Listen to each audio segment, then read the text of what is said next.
हम चले हैं जवाहर कला केंद्र जयपुर राजस्थान की आर्ट गैलरीज में। और आज एक इंडोर गैलरी में हम कैलाश मानसरोवर यात्रा की एग्जीबिशन देखने वाले हैं। जवाहर कला केंद्र जयपुर में गैलरी पारिजात की इस कला दीर्घा में आज हम कैलाश मानसरोवर यात्रा के अनुपम दृश्य देखने वाले हैं। ये वर्ल्ड फोटोग्राफी डे पे शुरू की गई थी और आज बहुत सारे सुंदर सुंदर फोटोज हम देखेंगे इस एग्जीबिशन में। मैं भी खड़ा हूं जवाहर कला केंद्र की पारिजात गैलरी में और मेरे साथ हमारे बहुत प्रिय मित्र यशवंत कुमार शर्मा जी खड़े हैं, जो कि CPRO के पद से रिटायर हुए हैं कोलकाता मेट्रो से गत माह में ही। तो यशवंत जी कैसे हैं आप? एकदम बढ़िया। आप हमारे वीडियो में आपका स्वागत है और हमें बहुत अच्छा लगा। आज बहुत लंबे समय बाद आपने लगभग 8-10 वर्ष बीत गए और वापस कैलाश मानसरोवर की जो यात्राएं हैं वो ताज़ा होने वाली हैं। मैं यहाँ बताना चाहूँगा कि कैलाश मानसरोवर यात्रा जो 2012 में ऑर्गेनाइज हुई थी, हमारे द्वारा ही की गई थी, उसमें यशवंत शर्मा जी हमारे पहले पार्टिसिपेंट थे और ये कैलाशी हैं। इनका पूरा नाम है कैलाशी यशवंत शर्मा।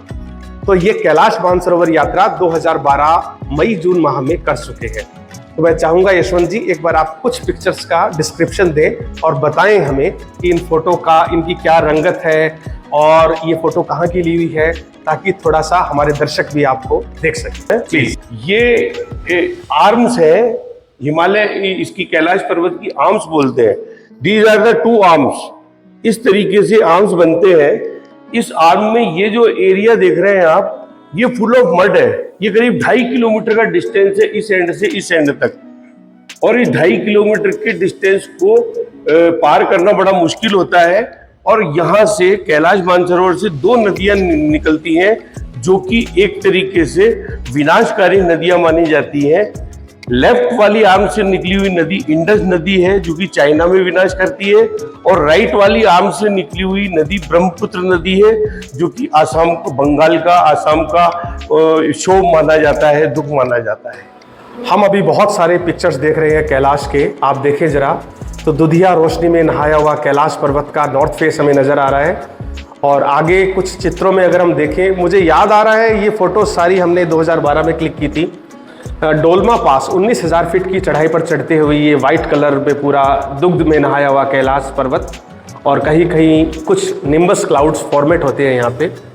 अगर आप आगे एक पिक्चर की तरफ देखें तो मुझे आज भी याद आता है, ये है गौरी कुंड। तकरीबन 18,500 फीट की ऊंचाई पर डोलमा पास के दाईं तरफ ये गौरी कुंड को एक्चुअली ग्लेशियर पूल भी कहा जाता है। ग्लेशियर पूल्स एक टेक्निकल टर्म है माउंटेनियरिंग की। तो ग्लेशियर के क्यूब्स के बीच में जो एक पूल बन जाता है पानी पिघल के, इसको ग्लेशियर पूल कहा जाता है। और ये गौरी कुंड जो है, ये एक्चुअल ओरिजिनल गौरी कुंड है। जैसे बहुत सारे धर्म और तीर्थ स्थानों के ऊपर गौरी कुंड बने हुए हैं, पर ये सच्चा और ओरिजिनल गौरी कुंड है जो कैलाश पर्वत के बिल्कुल नीचे है।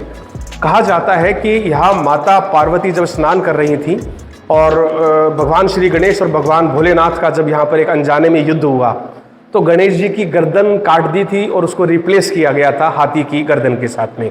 तो वो यही स्थान है। और कहा जाता है कि जिनको विवाह से संबंधित कोई दिक्कतें आती हैं तो उनको ये जल पिलाया जाता है। ऐसी हमारी धार्मिक मान्यताएं हैं। हम बढ़ते हैं और आगे।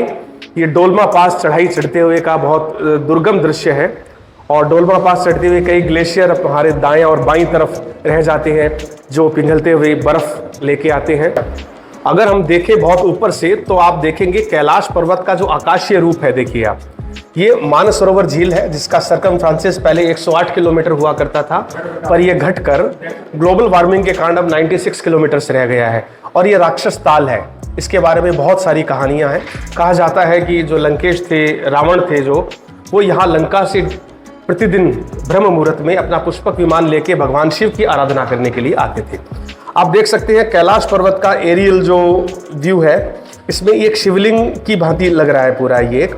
और जो परिक्रमा होती है ये दोनों की होती है, कैलाश पर्वत की भी होती है और मानसरोवर की भी होती है। इस परिक्रमा में अभी वर्तमान में जो मानसरोवर की परिक्रमा है, मानसरोवर आप देख पा रहे हैं मेरे लेफ्ट साइड के अंदर मानसरोवर है। मानसरोवर का भी सरकमफ्रेंसिस किसी समय 108 किलोमीटर था, जो अब घटकर 96 किलोमीटर रह गया है। और मेरे बाईं तरफ जो आप ये देख रहे हैं सागा के आगे की ये फोटो है, ये ब्रह्मपुत्र नदी है। जो मानसरोवर से निकलती है। कैलाश का जल मानसरोवर में नहीं आता है, शायद बहुत लोग इस बात को नहीं जानते होंगे। ऐसी ही कुछ रोचक बात हम आपको आगे बताएंगे। बने रहिए हमारे साथ एडवेंचर की सीरीज में गौरव हिमालय के साथ। नमस्कार। और मैं आपको बताना चाहूँगा कि पिछले 4 वर्षों से कुछ कॉन्फ्लिक्ट रहा कि यात्राएं कैलाश मानसरोवर की जो अभी भारतीय पासपोर्ट होल्डर्स के लिए यात्राएं अभी स्थगित की हुई है, भारत और चीन दोनों तरफ से। और हमें आशा है कि दोनों देशों की सरकारें इस पर कुछ मंथन करेंगी और सभी भारतीय पासपोर्ट धारकों को भगवान शिव का आशीर्वाद शीघ्र ही प्राप्त होगा। अभी हम इस एग्जीबिशन के रिसेप्शन पे बैठे हैं और यहाँ हमने बड़े सुंदर सुंदर से पत्थर देखने को मिल रहे हैं। हमारे लिए तो कम से कम ये सुंदर है। तो यशवंत जी बताएंगे। यशवंत जी, ये बड़ा पत्थर है, ग्रे कलर का है, ये सैंड स्टोन है, क्रिस्टल स्टोन है, ग्रेनाइट स्टोन है ना?